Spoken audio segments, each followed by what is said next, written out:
Hello दोस्तों, नमस्कार। स्वागत है आपका अपने यूट्यूब चैनल द अर्थ पर। दोस्तों, आज से हम लोग जो चालू करने जा रहे हैं वो है राज्य व्यवस्था। हमारा पढ़ने का जो फॉर्मेटिंग होगा वो होगा क्वेश्चन आंसर टाइप में हम लोग पढ़ेंगे, और उसमें हम आपको डिटेल्स देते जाएंगे, बताते जाएंगे, जिससे आपको समझने में आसानी होगी। डेली दोस्तों हम लोग 5 क्वेश्चन डिस्कस करेंगे और उसका पूरा जितने उसमें ऑप्शन रहेंगे सारे ऑप्शन को हम डिस्कस करेंगे। आइए तो पहला क्वेश्चन हम लोग देखते हैं क्या है। निम्नलिखित में से किस अधिनियम में कलकत्ता में सर्वोच्च न्यायालय की स्थापना का प्रावधान किया गया, यहाँ पर देखते हैं। तो इसमें दिया है रेगुलेटिंग एक्ट, पिट पिट का भारत अधिनियम 1784, चार्टर एक्ट 1813, चार्टर एक्ट 1835। तो इसमें दोस्तों जो सही आंसर होगा वो होगा रेगुलेटिंग एक्ट 1773। रेगुलेटिंग एक्ट 1773 क्या है, अब यहाँ पर हम लोग जानते हैं कि क्या है, क्योंकि इससे और भी क्वेश्चन बन सकते हैं। इसके जो जो प्रावधान हैं उनसे और भी क्वेश्चन फॉर्मेट होते हैं, अभी आपको इसी सीरीज में आगे मिलेंगे, कि जो 1773 के रेगुलेटिंग एक्ट पर ही बेस होंगे। तो पहली बार सरकार द्वारा कंपनी के कार्यों को नियमित और नियंत्रित किया गया, किससे? 1773 से। दोस्तों, हम लोग जानते हैं कि भारत में जो है ब्रिटिश राज जब स्थापित हुआ, कंपनी जब यहाँ पर आई और अपने पैर पसारना चालू की, तो उस समय जो है कंपनी एक व्यापारिक कंपनी के रूप में आई थी। जितने भी कार्य यहाँ पर हो रहे थे कंपनी के अधीन, जो भी क्षेत्र थे, वो कंपनी खुद देखती थी। उसमें सरकार का जो है, ब्रिटिश सरकार का कोई योगदान नहीं था। लेकिन पहली बार 1773 जब आया तो पहली बार ऐसा व्यवस्था किया गया कि कंपनी के कार्यों को नियमित और नियंत्रित करना चालू किया गया। ये भी पूछा जाता है कि पहली बार कंपनी के कार्यों को कब नियंत्रित करने का कार्य किया गया, तो वो है 1773 के रेगुलेटिंग एक्ट द्वारा। दूसरा इसमें जो पॉइंट है, जब दोस्तों आप किसी के कार्य को नियमित और नियंत्रित करते हैं कोई बॉडी, तो वो बॉडी उसको जो है, यानी वो संस्था उसको एक तरह से अधिकार प्रदान कर देती है। तो इस तरह से जब ये नियमित और नियंत्रित करेंगे, तो नियमित और नियंत्रित किसे कर सकते हैं आप? जो आपके अधीन है।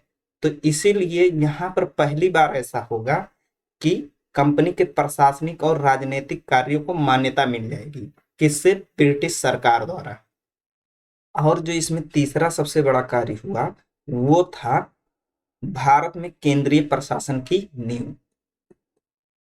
भारत में केंद्रीय प्रशासन की नींव रखी कौन? रेगुलेटिंग एक्ट 1773 द्वारा। तो 1773 के रेगुलेटिंग एक्ट में जो जो मेन कार्य थे वो यहाँ पर हम आपको बता दिए हैं। और एक कार्य तो यही था कि सर्वोच्च न्यायालय की स्थापना हुई, रेगुलेटिंग एक्ट 1773।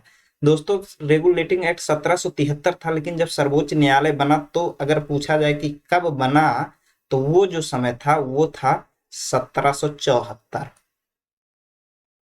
1774। ऐसा होता है जैसे मान लीजिए कोई एक्ट, कोई अधिनियम पारित हो जाता है, तो जिस वर्ष वो पारित होता है, यानी जिस वर्ष उसका प्रस्ताव आता है, उसी वर्ष के नाम से वो कर दिया जाता है कि regulating act 1773, Pitt's India act 1784, ऐसे करके कर दिया जाता है, क्योंकि वो उसी सन में आता है। लेकिन उसके कुछ कार्य होते हैं जो जाके अगले साल, 2 साल, 3 साल बाद कार्य होते हैं। तो वहां पर जो है कंफ्यूजन ना हो, इसलिए यहाँ पर बता दिए हैं हम आपको कि बना था जब ये, तो 1774 का समय था, लेकिन किस अधिनियम के द्वारा बना था? तो वो अधिनियम था 1773 का रेगुलेटिंग एक्ट। अगले क्वेश्चन पर आते हैं। सर्वोच्च न्यायालय की स्थापना के संबंध में निम्नलिखित में से कौन सा ऑब्लिक से कथन सही है? यानी कौन सा, यानी कोई एक सही है या दोनों सही है, उसको आपको बताना है। तो पहला है इसमें ऑप्शन, कलकत्ता में सर्वोच्च न्यायालय की स्थापना 1773 के रेगुलेटिंग एक्ट द्वारा की गई। लेमेस्टर इस न्यायालय के प्रथम मुख्य न्यायाधीश थे। दोस्तों, इसमें से पहला तो हमें पता है, क्योंकि यही क्वेश्चन जो है पहला भी था कुछ इसी प्रकार से। तो इसमें पहला तो सही है, दूसरा देख लेते हैं। लेमेस्टर इस न्यायालय के प्रथम मुख्य न्यायाधीश थे। दोस्तों ये गलत है। इसके जो प्रथम मुख्य न्यायाधीश थे उनका नाम था एलिजा इम्पे। जो ये न्यायालय बना था उस न्यायालय में जो व्यवस्था की गई थी वो 3+1 की थी, यानी एक मुख्य न्यायाधीश और इनकी सहायता के लिए 3 अन्य न्यायाधीशों को नियुक्त किया गया था। तो जो मुख्य न्यायाधीश थे उन्हीं को वो जो थे वो थे एलिजा इम्पे, वही प्रथम भी थे। अगले क्वेश्चन पर आते हैं। अगला क्वेश्चन देखते हैं। दिया है सूची 1 और सूची 2 को सुमेलित करना है। इसको आप लोग ध्यान से पढ़ लेंगे। नियंत्रण परिषद की स्थापना, सर्वोच्च न्यायालय की स्थापना, इंग्लिश मिशनरियों का भारत में कार्य करने की अनुमति, गवर्नर जनरल के परिषद में कानूनी सदस्य की नियुक्ति। और उसके सामने जो है दिया है अधिनियम कि कौन से अधिनियम से क्या क्या हुआ, तो इसको हम लोग समझेंगे। तो देखिए सबसे पहले यहाँ से हम लोग समझना चालू करते हैं। आंसर अभी अपने आप मिल जाएगा, पहले हम इसको समझ लेते हैं कि 1773 के रेगुलेटिंग एक्ट में क्या था, तो इसको हम बता दिए हैं। अब दूसरे पे आते हैं। 1784 का पिट्स इंडिया एक्ट। तो 1784 का जो पिट्स इंडिया एक्ट था, इसका नाम पिट्स इंडिया एक्ट क्यों पड़ा, सबसे पहले यही जान लेते हैं। तो जब ये एक्ट पारित हो रहा था तो उस समय जो ब्रिटिश में पीएम थे, प्रधानमंत्री थे, वो थे, उन्हीं का नाम जो था पिट्स, और उन्हीं के नाम से जो है इस अधिनियम का नाम पड़ा था पिट्स इंडिया एक्ट। अब इसमें क्या क्या था, तो ये क्यों आया, जब ये पहले से था तो दूसरा क्यों आया, तो ये जो आया था उसके पीछे का रीजन था, इसके में कुछ जो कमियां रह गई थी उन्हीं कमियों को दूर करने के लिए पिट्स इंडिया एक्ट जो है आया था। इसमें जो व्यवस्था किया गया था सबसे पहला वो था 6 कमिश्नरों की एक कमेटी बनाई गई जिसे कहा गया बोर्ड ऑफ कंट्रोल। 6 कमिश्नरों की एक कमेटी बनाई गई जिन्हें बोर्ड ऑफ कंट्रोल कहा गया, और इन कमिश्नरों की नियुक्ति कौन करता था, तो ब्रिटिश सम्राट। ये सब दोस्तों इंपॉर्टेंट है कि कौन क्या करता था, यहीं से क्वेश्चन बनते हैं। दूसरा इसमें क्या था पिट्स इंडिया एक्ट में, सेकंड, तो सेकंड देखेंगे इसमें था कंपनी के क्षेत्र को क्या कह दिया गया, ब्रिटिश भारतीय क्षेत्र। फिर हम लोग आते हैं 1813 का अधिनियम। क्या था 1813 का अधिनियम, अगले पेज पर देखते हैं इसको। 1813 के इसे चार्टर एक्ट कहा गया। अब ये क्या था, इसमें क्या प्रावधान किया गया, देखते हैं कि क्या क्या प्रावधान किया गया। तो देखिए इसमें जैसे कंपनी जब भारत में आई थी तो उसको भारत में व्यापार करने के लिए एकाधिकार दिया गया था। उस एकाधिकार को अब समाप्त कर दिया गया। इस क्यों समाप्त किया गया, क्योंकि भारत से व्यापार में काफी मुनाफा हो रहा था, और उस मुनाफे को प्राप्त करने के लिए जो बाकी अंग्रेज व्यापारी थे वो भी चाहते थे, वो भी भारत में आकर व्यापार करना चाहते थे। परंतु जब कंपनी आई थी तो कंपनी एक शर्त पे आई थी कि उसे कुछ दिनों तक व्यापार करने का अधिकार दिया जाएगा। तो पहला कार्य किया गया कि कंपनी के एकाधिकार को समाप्त कर दिया गया। दूसरा कार्य जो इसमें किया गया, यहाँ पर एक चीज नोट कर लेंगे, नोट करके लिखेंगे, ये पूछा जाता है कि क्या जो है चाय प्लस चीन, चीन मत, ये कहीं कहीं आपको चीनी मिलेगा। चीनी मतलब चीन के वासियों से जो व्यापार होता था, चीनी का मतलब चीनी नहीं, चीनी यानी चीन देश से, चीन के साथ, और चाय का व्यापार, इन दोनों का जो है व्यापार एकाधिकार इनका बनाए रखे गया, लेकिन बाकी जो एकाधिकार था व्यापार का उसे समाप्त कर दिया गया। यहाँ पर कंपनी को जो एक और अधिकार दिया गया वो दिया गया जो कंपनी का भारतीय प्रदेश था, यानी भारत में जो कंपनी के अधीन प्रदेश थे उन प्रदेशों से राजस्व, कंपनी को जो है राजस्व प्लस प्रदेशों पर अधिकार दिया गया। साथ में एक चीज कह दिया गया कि इस अधिकार से जो है, ये जो हम आपको अधिकार दे रहे हैं, इस अधिकार से क्राउन यानी ब्रिटिश सरकार जो है, ब्रिटिश ताज जो थी, उस पर कोई फर्क नहीं पड़ेगा। यानी क्राउन पर, इससे क्राउन का जो अधिकार है उस पर इससे कोई फर्क नहीं पड़ेगा। ठीक है, एक तरह से ये बताने की कोशिश की गई कि आप जो है क्राउन के अंडर में काम कर रहे हैं, एक मजदूर हैं।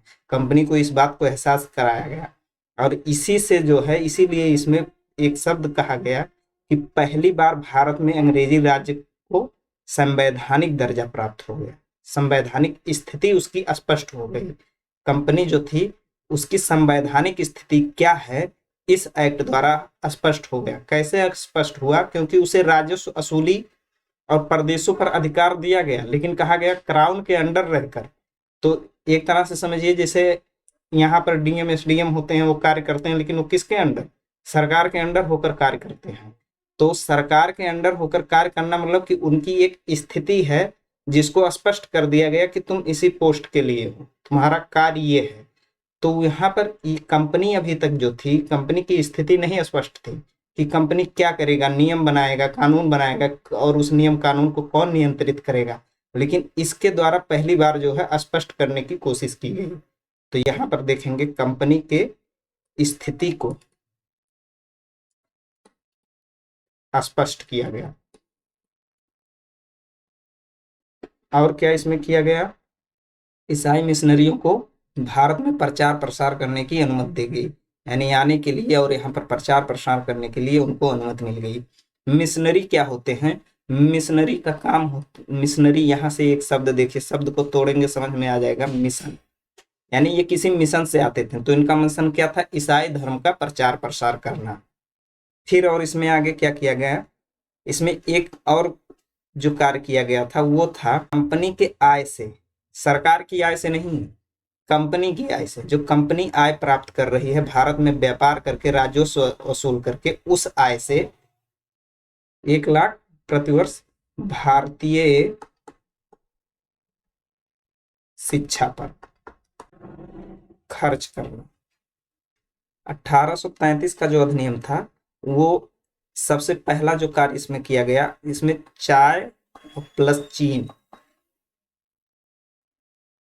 के साथ जो एकाधिकार दिया गया था उसे भी समाप्त कर दिया गया। यानी अब 1833 से भारत में आकर कोई भी अंग्रेज कुछ भी व्यापार कर सकता था। ये 1833 में इसको कर दिया गया, 1833 का चार्टर एक्ट। दूसरा जो इसमें किया गया, अंग्रेजों को बिना किसी अनुमति के भारत में बसने और जमीन खरीदने की आज्ञा दे दी गई। तीसरा कार्य जो इसमें किया गया वो था बंगाल के गवर्नर को, बंगाल का गवर्नर जनरल नाम दिया गया। यहाँ पर एक शब्द जोड़ा गया जो था जनरल। यहाँ पर देखेंगे, यहाँ पर एक क्वेश्चन बनता है कि बंगाल के प्रथम गवर्नर जनरल थे वो कौन थे? तो यहाँ पर उनका नाम आप लोग याद रखेंगे, लॉर्ड विलियम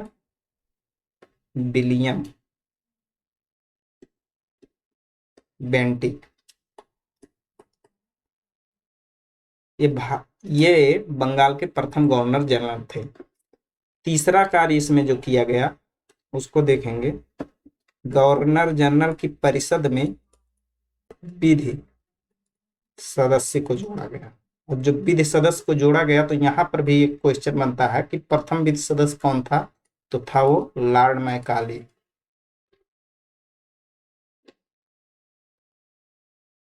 अगला कार्य जो इसमें किया गया वो था कंपनी के अधीन जो भी भारतीय प्रदेश थे उनमें अगर कोई व्यक्ति है जो योग्य है तो उसको किसी नियुक्ति में रंग, जन्म स्थान, वंश और चौथा जो था वो था धर्म,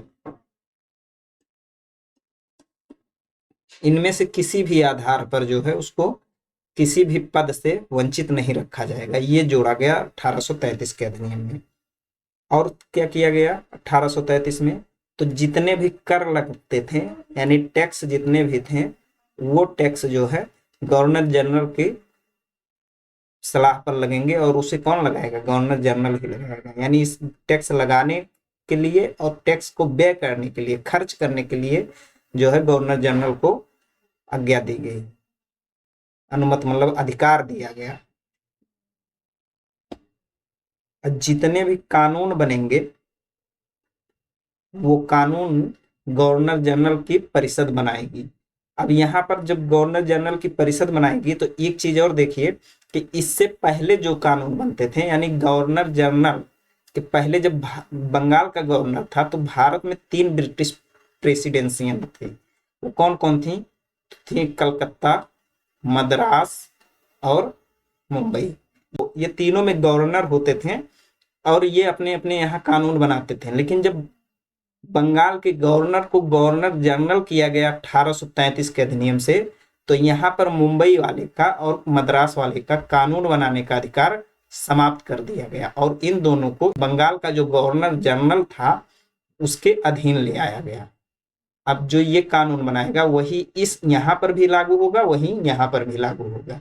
तो ये काम ये किया गया 1833 के अधिनियम से, इतने कार्य हुए। अब इसके हिसाब से हम अपना जो है क्वेश्चन सॉल्व करने की कोशिश करते हैं, देखते हैं कौन सा आंसर आता है। तो इसको देखिए यहां से,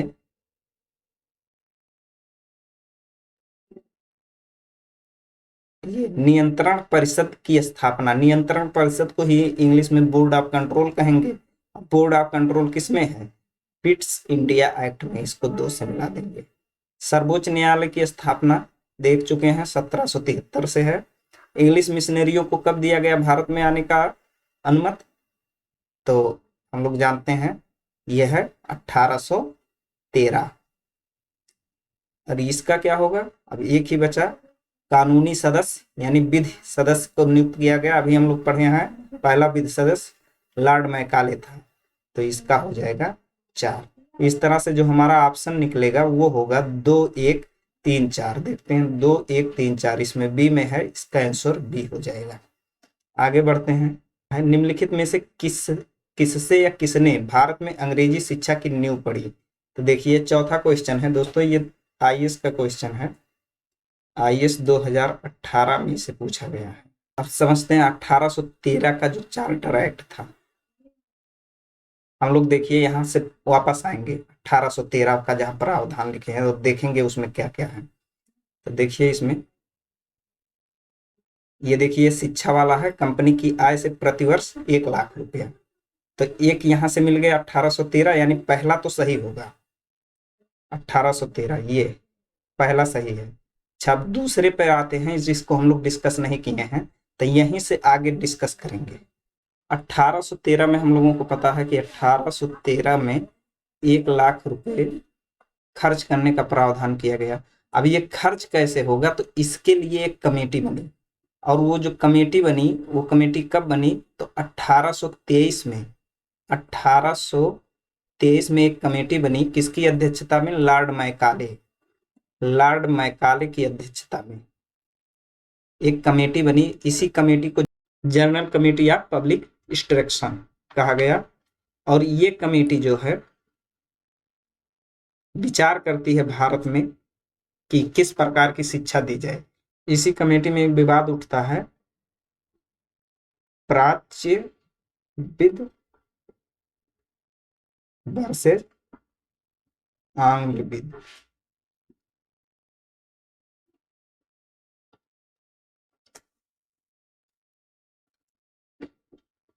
और 7 मार्च 1935 को कमेटी अपना रिपोर्ट देती है, जिसमें मैकाले के प्रस्ताव को मान लिया जाता है। मैकाले के प्रस्ताव को मानने के बाद में उच्च शिक्षा का जो माध्यम किया जाता है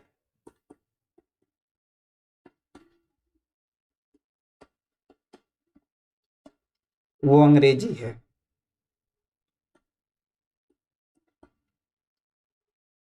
उच्च शिक्षा का माध्यम अंग्रेजी को किया जाता है। तो यहाँ पर हम लोग देखेंगे, वापस क्वेश्चन पर आएंगे, और यहाँ पर जब देखेंगे तो देखिए जनरल कमेटी ऑफ इंस्ट्रक्शन, शिक्षा के अंग्रेजी शिक्षा के विकास की नींव। तो देखिए इसमें ये तो है ही, ये भी है प्राच्य वर्सेज आंग्ल, इसी में था। आपको बताएं कि इसी में एक विवाद उठता है, तो इसमें ये तीसरा भी हो गया। इस प्रकार इसका जो आंसर निकलेगा वो तीनों इसमें सहायक हो जाते हैं। धन्यवाद दोस्तों। आज के लिए इतना ही। हमारी सीरीज आपको पसंद आई हो तो लाइक, शेयर और सब्सक्राइब करिए।